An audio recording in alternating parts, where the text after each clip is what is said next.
दोस्तों, तारीख की किताबों में ऐसे किरदार भी मिलते हैं जो पूरी दुनिया को हिला कर रख देते हैं। कुछ ऐसे होते हैं जो इंसानियत को उम्मीद और रोशनी देते हैं, मगर कुछ ऐसे भी होते हैं जो इंसानियत पर अंधेरा, जुल्म और तबाही मुसल्लत कर देते हैं। आज हम बात करेंगे उस शख्स की जिसने दुनिया को दूसरी जंग अजीम के जहन्नुम में धकेल दिया और लाखों नहीं बल्कि करोड़ों इंसानों को मौत के घाट उतार दिया। उसका नाम है अडोल्फ हिटलर। मगर सवाल ये है, हिटलर यहूदियों से इतनी नफ़रत क्यों करता था? उसने उन्हें ख़त्म करने का फ़ैसला क्यों किया और ये जुल्म किस तरह अंजाम दिया गया? आइए इस खून-चका हकीकत को खोलते हैं। एडोल्फ हिटलर 20 अप्रैल 1879 को ऑस्ट्रिया के कस्बे में पैदा हुआ। उसका बचपन आम बच्चों की तरह खुशहाल नहीं था। बाप सख्त मिजाज और गुस्से वाला था, माँ नरम दिल थी मगर कमज़ोर। हिटलर शुरू से ही ज़िद्दी और हसास तबीयत का मालिक था। वो मुसव्विर बनना चाहता था, लेकिन वियना के फ़ने मुसव्वरी अकेडमी ने उसे दाखिला न दिया। ये उसके लिए पहला बड़ा झटका था। यही वो लम्हा था जिसके बाद उसके दिल में एहसास कमतरी और दुनिया के खिलाफ नफ़रत के बीज बोए गए। फिर हिटलर ने फ़ौज ज्वाइन की और पहली जंग अजीम में शामिल हुआ। उसने बहादुरी दिखाई, लेकिन जब 1918 में जर्मनी हार गया तो उसका दिल टूट गया। शिकस्त के बाद जर्मनी पर वर्साई का मुआहिदा मुसल्लत किया गया। जर्मनी को जंगी जुर्मानों और कर्ज़ों में जकड़ दिया गया। फ़ौज कमज़ोर कर दी गई। लाखों लोग बेरोज़गार हो गए। ये सब देखकर हिटलर के दिल में एक ही बात बैठ गई कि जर्मनी के ज़वाल का ज़िम्मेदार यहूदी हैं। हिटलर के जहन में यहूदियों के खिलाफ नफ़रत कई वजहों से पुख्ता हुई। एक, माशी ताकत। यहूदी लोग तालीम याफ्ता और कारोबारी थे। जर्मनी की बैंकिंग और बिजनेस में उनका बड़ा हाथ था। हिटलर ने गुर्बत और भूख के शिकार अवाम को यकीन दिलाया कि यहूदी तुम्हारी गुर्बत की जड़ हैं। 2, सियासी प्रोपेगेंडा। उसने ये प्रोपेगेंडा किया कि पहली जंग अजीम में यहूदियों ने जर्मनी की फ़ौज के साथ गद्दारी की और दुश्मनों का साथ दिया। 3, नस्ली नज़रिया यानी आर्यन रेस। उसने कहा कि सिर्फ जर्मन कौम आला नस्ल है, बाकी सब खुसूसन यहूदी कमतर नस्ल है। वो चाहता था कि जर्मनी और यूरोप से यहूदियों को मुकम्मल तौर पर ख़त्म कर दिया जाए।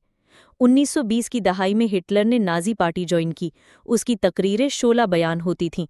वो गरीब आवाम को कहता, जर्मनी का मुस्तकबिल रोशन होगा अगर हम यहूदियों को ख़त्म कर दें।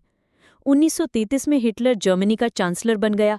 अब उसके पास ताकत थी और उसने अपनी नफ़रत को हकीकत में बदलना शुरू कर दिया। हिटलर ने एक-एक करके ऐसे कानून बनाए जिन्होंने यहूदियों की ज़िंदगी अजीरन कर दी। उन्हें नौकरियों से निकाला गया, कारोबार छीन लिए गए, यूनिवर्सिटियों और स्कूलों में दाखिला बंद कर दिया गया, शादी और रिश्तों पर भी पाबंदियां लग गईं।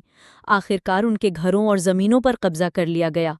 ये सब करके हिटलर ने यहूदियों को माशरती तौर पर बिल्कुल तन्हा कर दिया। हिटलर ने अपनी फाइनल सॉल्यूशन नामी पॉलिसी शुरू की। उसका मतलब था यूरोप के तमाम यहूदियों का मुकम्मल खात्मा। यहूदियों को पकड़कर ट्रेनों में जानवरों की तरह ठूंस कर इन कैंपों में भेजा जाता। कैंपों में उन्हें कमज़ोर खाना, सख्त मेहनत और बेरहमाना सलूक दिया जाता। बीमारों को इलाज नहीं मिलता। औरतों और बच्चों तक को माफ़ नहीं किया जाता। सबसे हौलनाक तरीका गैस चैम्बर्स थे। हज़ारों यहूदियों को एक बड़े कमरे में बंद कर दिया जाता और फिर जहरीली गैस छोड़ दी जाती। चंद मिनटों में सब मर जाते और उनकी लाशें जला दी जाती।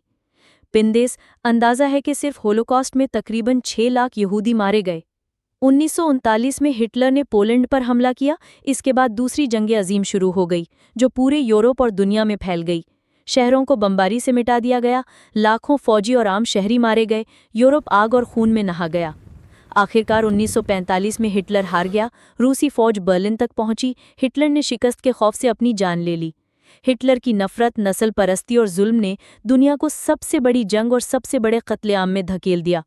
लाखों खानदान उजड़ गए, मासूम बच्चे यतीम हो गए, माँओं की गोदें उजड़ गईं।